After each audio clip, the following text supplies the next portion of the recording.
Bonjour Jean-Luc Mélenchon. Bonjour. Nous nous sommes entretenus sur la Révolution française. Je voudrais aussi vous interroger, vous demander de réfléchir avec nous sur un aspect méconnu de cette révolution, comme peut-être aussi de toute la révolution, à savoir la place des femmes. Les femmes ne sont-elles pas les grandes oubliées de ces mouvements de l'histoire? Sans aucun doute. Mais c'est un point qui est troublant. Parce que si on regarde d'un peu près, on va prendre que 3 révolutions. Celle de 89, celle de 1870 qui donne la Commune de Paris, pour prendre des événements très forts de l'histoire, ou la révolution bolchevique de 1917, dans les 3 cas, je dis bien dans ces 3 cas, ce sont les femmes qui déclenchent la révolution. Et on ne le dit pas, parce que 1789, d'abord on a la Bastille, bon, très bien. Ben, regardez qui est là, des hommes, des femmes, et quand vous lisez le récit détaillé, vous voyez le rôle qu'elles jouent, en rameutant les unes, les autres, et ce sont des femmes qui sont dans la vie active, à Paris, des femmes au bras chargés d'enfants, qui sont donc la dernière ligne de survie de la société. Les femmes sont le reste du temps absorbées par les tâches de survie. Donc quand elles entrent en lutte, c'est que la lutte devient une des formes de la survie. Alors c'est d'une radicalité totale. Gare au pouvoir qui a les femmes contre lui. En 1789, l'événement que même Michelet salue, Michelet qui n'est pas un grand féministe, hein, c'est même tout le contraire, il y a des traits très forts de misogynie dans sa lecture de l'histoire, dit « les hommes n'y auraient pas pensé à ce qu'elles ont fait ». Qu'est-ce qu'elles ont fait? Eh bien, elles s'attroupent dans Paris parce qu'il n'y a pas de pain. Mais au lieu de s'attrouper comme les hommes et de faire des délibérations et tout, ils vont chercher du pain. Alors, il y a déjà eu un pauvre boulanger qui est mort au début de la Révolution comme ça, donc elles vont à l'hôtel de ville et elles disent « on veut du pain » et tout ça, vraiment, bref, le ton monte. Et il y a des signaux très intéressants. Elles empêchent les hommes d'entrer. Elles leur disent « non, vous restez là-bas, on n'a pas besoin de vous ». Et c'est ensuite qu'elles vont accepter que les hommes montent. Mais dans un premier mouvement, elles mettent les hommes dehors. Et elles vont partir de l'hôtel de ville à pied, mon cher, pour aller à Versailles, à pied. Ce qui fait 25 km. Mais c'est une tirée, hein. Et alors en route, elles passent par Sèvres. Alors à Sèvres, tout le monde a faim. Donc on dit, il faut nous donner à manger et à boire. Alors il y a quelques types qui ensuite font les malins au procès en disant, moi j'ai fait ce que j'ai pu pour les calmer. En attendant, elles tapent à toutes les portes, et notamment aux auberges et aux boulangeries. Et au désespoir des gens du lieu et des gens d'ordre, il se trouve que beaucoup d'hommes viennent leur donner le coup de main pour taper aux portes. Elles finissent par arriver à Versailles.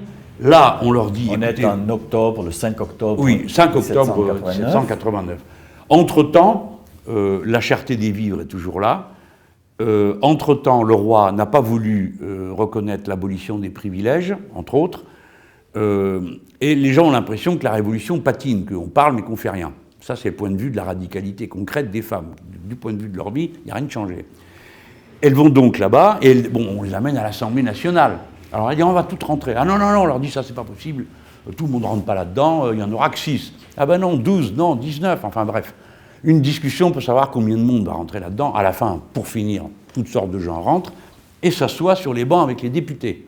Donc, vous imaginez l'ambiance. Et là, il est décidé qu'on va faire une délégation pour aller parler au roi. Tout ça, c'est la partie un peu officielle.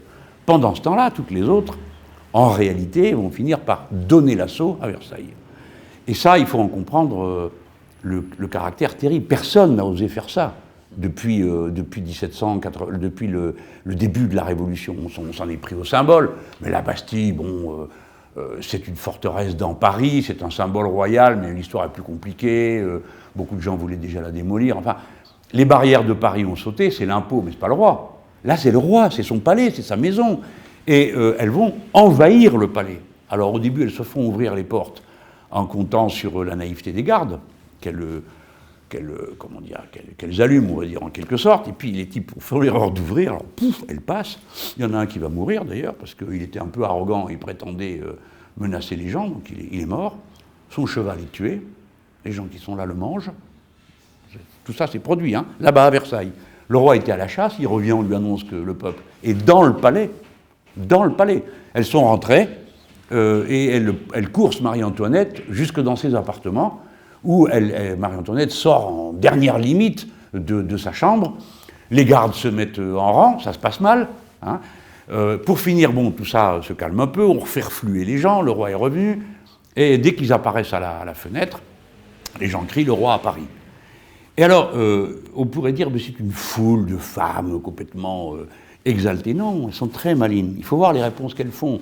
Par exemple, il y a un type qui vient qui leur dit « Vous savez, du pain, vous en auriez si le roi pouvait enfin retrouver sa tranquillité, que la révolution s'arrête. » Elle menace de le lyncher, en lui disant « Non, mais ça, vous savez, on connaît cette histoire-là. Allez la raconter à d'autres, pas à nous. » Et il y a un contenu tout le long, pendant qu'elle marche. Des fois, les hommes commencent à venir. La garde nationale, d'ailleurs, va rappliquer la nuit, le soir seulement, ils se mettent en mouvement. Mais déjà, dans la manif, en quelque sorte, qui va à Versailles, il y a des hommes. Et elles leur disent, derrière, vous, derrière, c'est nous qui marchons devant. Donc, il y a un contenu féminin, je ne dirais pas féministe, mais il y a un contenu féminin assumé, et féministe en ce sens qu'elles pensent que leur genre et leur condition est lié à leurs conditions sociales, et que ceci les situe dans un rapport différent à l'égard de l'autorité, que ne le sont les hommes, y compris leurs propres compagnons ou camarades de révolution. En ce sens, ce moment, et après c'est la personne sacrée du roi, enfin il faut se rendre compte de l'époque, le roi est obligé d'aller à Paris. Alors on dit, il va venir à Paris parce qu'il sera au milieu du peuple, éloigné des intrigues de la cour. Tu parles. Bon, on voit bien que c'est une manière de mettre en mots le fait qu'ils ne veulent pas qu'il soit là-bas et qu'on ne sait pas ce qu'il fait, et qu'on veut le contrôler, lui et son entourage. Ça, c'est la révolution de 89. La révolution de 1917, il va faire tomber le tsar. Le tsar Nicolas II, qui a des caractéristiques psychologiques assez voisines de Louis XVI.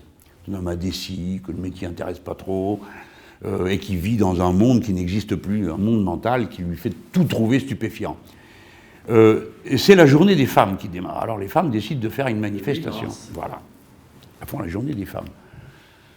Bon, il y avait beaucoup de femmes, des ouvrières du textile. Les ouvriers du textile, c'était le bas de la classe ouvrière à Pétrograd.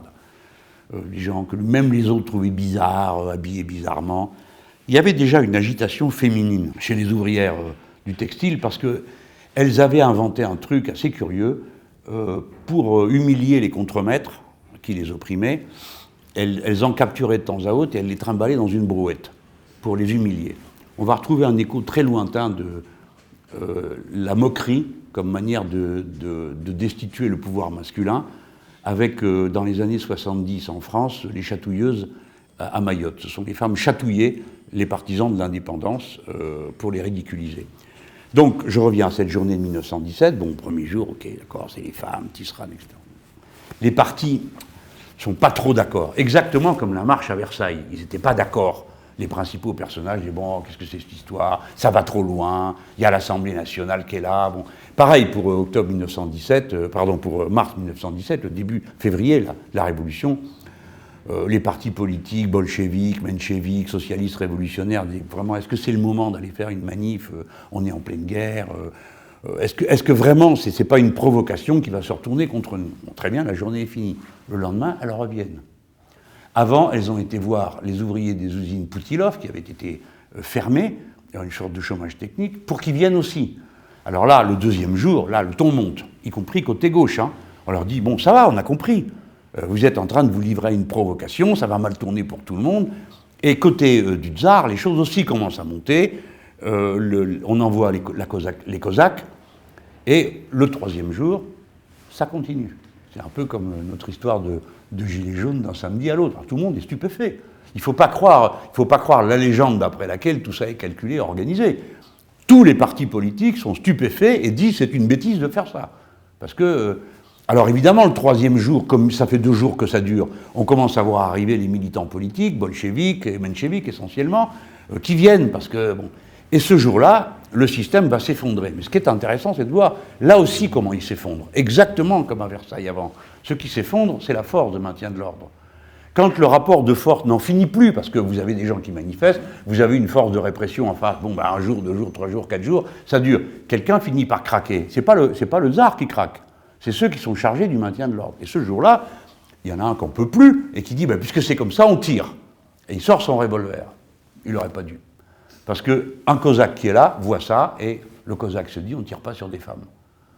Et le Cosaque tire sur l'officier. Et à ce moment-là, tout est parti en morceaux. Ce qui est intéressant, c'est de voir la folie du courage de ces femmes.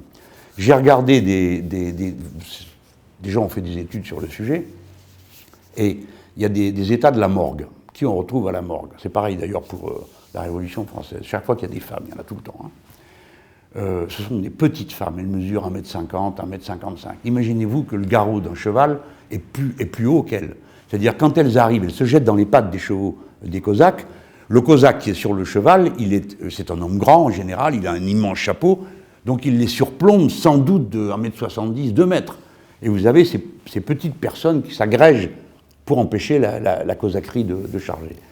Voilà, alors ça déclenche la Révolution, c'est incontestable. En France, on peut dire c'est la Bastille, j'y reviens. Non, c'est les femmes qui vont récupérer le roi et l'amènent de force à Paris. Ce jour-là, c'en est fini de la majesté royale. Et la Commune de Paris, pareil. Les Français qui sont là, les Parisiens, ne veulent pas entendre parler de capituler devant les Prussiens. Bon, le point de départ est national, hein, de la Commune de Paris. Pas question. Oui, donc il y a des traditions. Et les gens sont en insurrection. La bonne bourgeoisie qu'organise M. Thiers comprend qu'avec les Parisiens, ça va forcément mal tourner. Parce qu'on les connaît, c'est le peuple populaire, il y a des usines plein Paris. On sait qu'il y a un travail des sociétés syndicales, ouvrières, de gauche. Bon, ils ont compris qu'il vaut mieux se mettre ailleurs. En plus, l'Empire s'est effondré, enfin, c'est pas une période de stabilité politique. Ils essayent de se ménager. Et dans le pacte qu'ils font avec les Prussiens, les Allemands, il y a le fait que les Allemands pourront occuper Paris. Alors ça, les Parisiens, pas question. Et il se trouve qu'à Paris, il y a 400 pièces d'artillerie qui ont été installées sur la butte Montmartre, aujourd'hui là où il y a le Sacré-Cœur. Mais à l'époque, c'était une butte. Et dessus, on avait installé les canons. Et il se trouve que les canons de Paris avaient été achetés par les Parisiens. Donc c'était leurs canons. C'était pas quelque chose qui leur était étranger. C'est eux qui avaient par souscription acheté les canons. Alors on leur dit, on va récupérer les canons. Donc on envoie 2 généraux pour dire à la troupe qui est là, allez, on remballe, on descend les canons. Pas de peau, il faut y aller à la butte Montmartre. Donc il faut commencer par passer par en bas, donc ça se voit.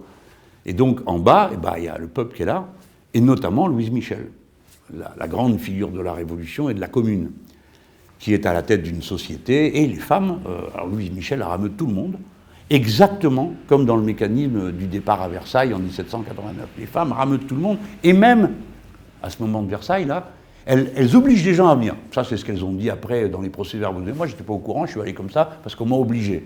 Mais quand vous lisez les comptes rendus du procès, vous avez plein de femmes qui disent « j'ai été obligé », c'est-à-dire qu'on les rameutait. Là, pareil, Louise Michel et les femmes qui sont dans cet arrondissement montent à Montmartre en entraînant toutes les femmes qu'elles peuvent. Et elles arrivent en face des canons. Alors bon, là, le général dit, allez, maintenant, prenez les armes, on joue. Oh là là là là là. Tirer sur des femmes, un soldat français n'aime pas trop faire ça, quoi. C'est des militaires, c'est pas leur truc, le maintien de l'ordre, ils sont là pour défendre la patrie et le reste, ils ont des pièces d'artillerie. Vous avez là-dedans quand même des gens qui sont d'un niveau culturel un peu élevé, parce que l'artillerie, les officiers se font des maths par la force des choses. Hein. Donc ils ne sont pas d'accord avec ce truc de barbarie, et ils mettent crosse en l'air. Au passage, la foule tuera les deux officiers, les généraux venir chercher les canons, et ça va commencer tout de suite, ça va être le déclencheur d'une insurrection assez radicale pour tuer des généraux, assez radicale pour confisquer des pièces d'artillerie, et tellement radicale que ces pauvres femmes, une nouvelle fois, il faut bien se rendre compte que ce ne sont pas les bourgeoises qui sortent de leur salon, c'est le pauvre peuple, les gens qui vivent de leur travail, qui sont en état de survie et qui suivent parce qu'elles ne veulent pas se rendre aux Prussiens. Ça a la même force de radicalité. On est monté à Montmartre, c'est pas pour regarder les canons, hein, c'est pour les prendre.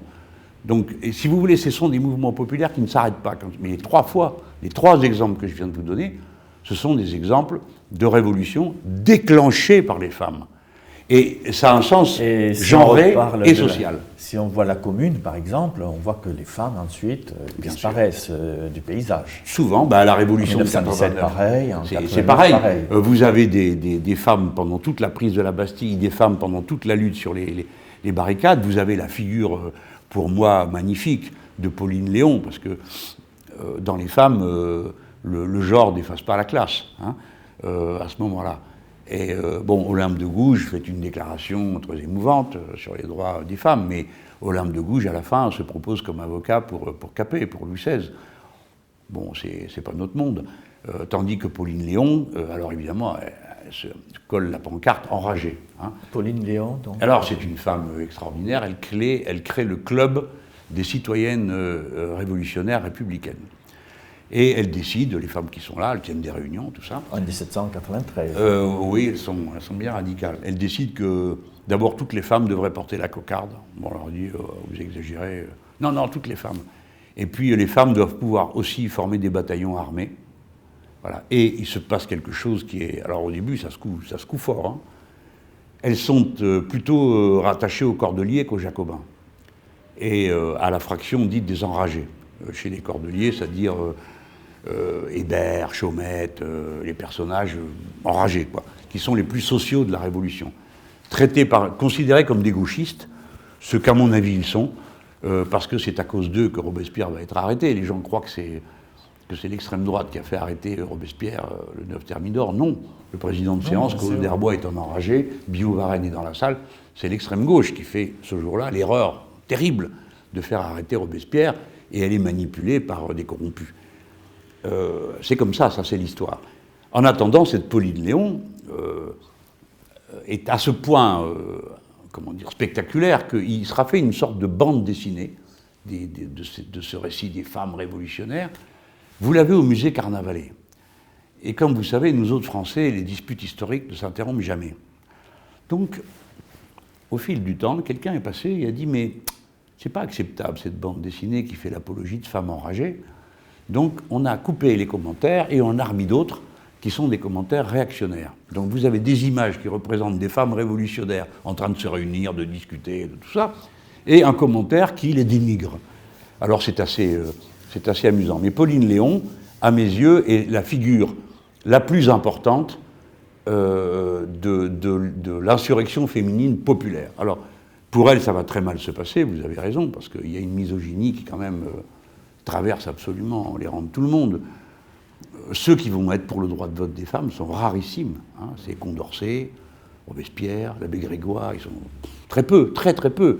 Ça choque l'esprit, il ne peut pas être question de ça. Et les enragés, qui avaient ma sympathie de jeune homme, et qui l'ont perdu sur cette affaire, tiennent des propos insupportables. Chaumette, grand révolutionnaire, dit « Nous allons rappeler aux femmes les devoirs de la dignité de leur sexe ». Hébert les regarde de haut. Ah mais c'est que la misogynie n'a pas de côté politique. Hein. Elle est très profonde et elle se porte en quelque sorte comme, les porte-paroles d'un ordre naturel. Hein. L'ordre établi est toujours ressenti par ceux qui y ont le pouvoir comme un ordre naturel. Le pouvoir des hommes apparaissait à l'époque, aujourd'hui encore beaucoup, moins bien sûr, mais apparaissait beaucoup comme un pouvoir naturel. Il était normal que l'homme domine la famille comme le roi dominait la société. Voilà. Tout ça, en attendant, n'empêche pas que la société, elle, est plus forte que les schémas culturels quand elles se mettent en mouvement. Oui. Et donc on voit les femmes qui ressentent le plus vivement les injustices sociales se mettre en mouvement, puis ensuite être éliminées. Elles sont éliminées par, souvent repoussées par les hommes. C'est pas vrai 100% tout le temps, parce que elles sont éliminées de la représentation politique, mais pour autant elles continuent à être des citoyennes actives, à se mêler de toutes les étapes de la Révolution, à avoir un point de vue sur le sujet, à participer à toutes les émeutes. Il y en a tout le temps. Dans les listes de morgue, vous retrouvez des femmes, et c'est pas parce qu'elles passaient par là, hein. C'est bien parce qu'elles faisaient le coup de feu avec les hommes.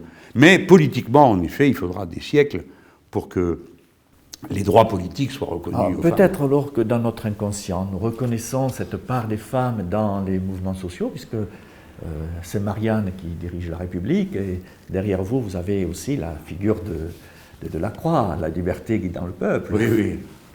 Et de ce côté-ci, dans les tableaux de Buffet, on voit aussi beaucoup de femmes sur les insurrections. Oui, mais si vous voulez, c'est une image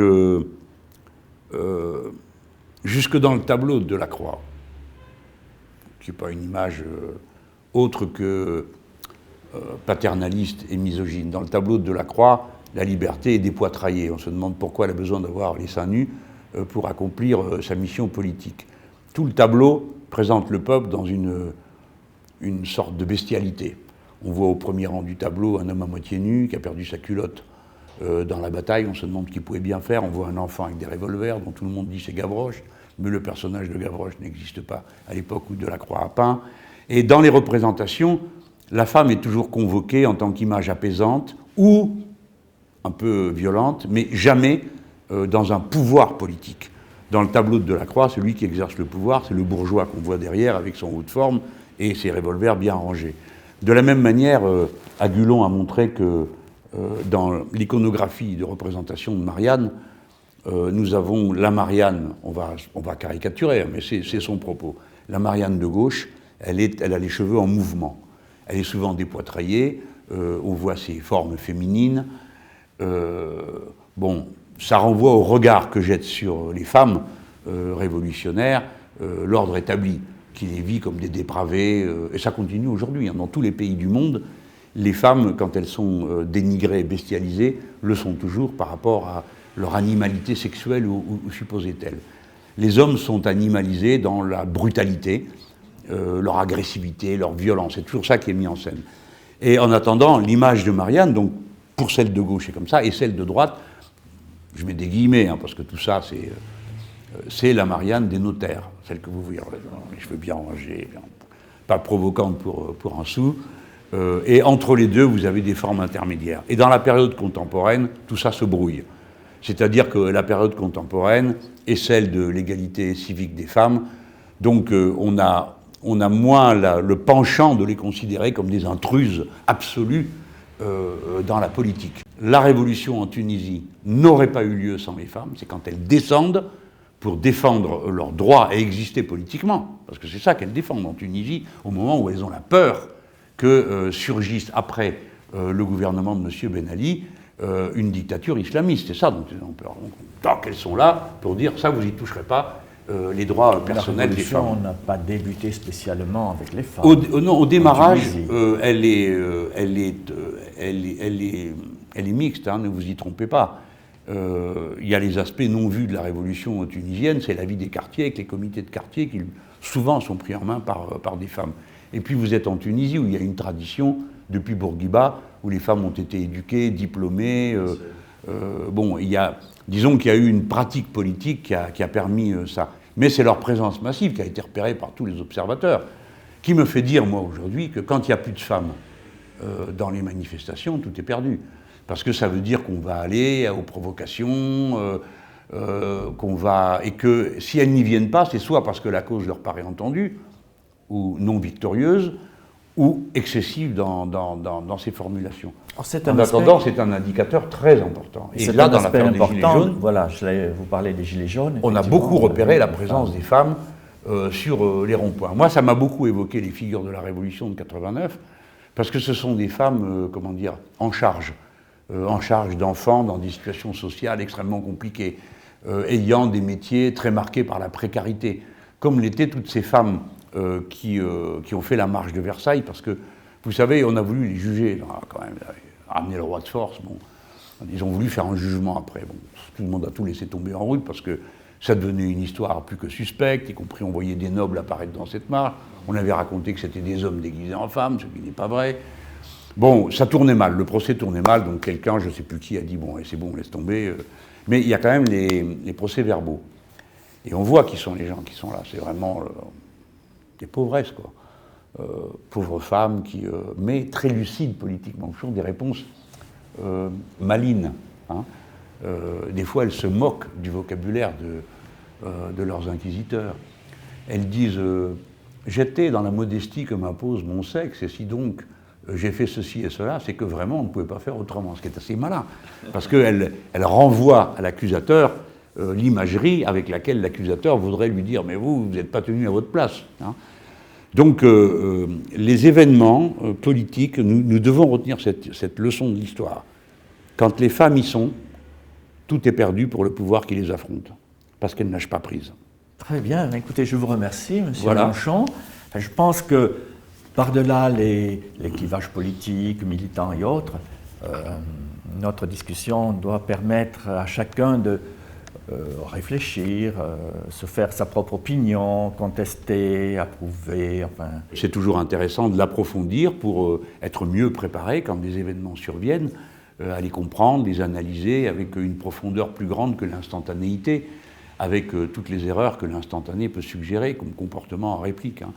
Voilà, donc là, nous venons de traiter de la présence des femmes. Leur présence a été repérée dans le mouvement des Gilets jaunes. Il y a eu 2 rendez-vous féminins. On voit que cette histoire-là chemine. Je crois que c'est la première fois qu'on voit dans un mouvement populaire un appel spécifiquement féminin être formulé. Je ne sais pas ce que ça donnera à l'heure où je vous parle.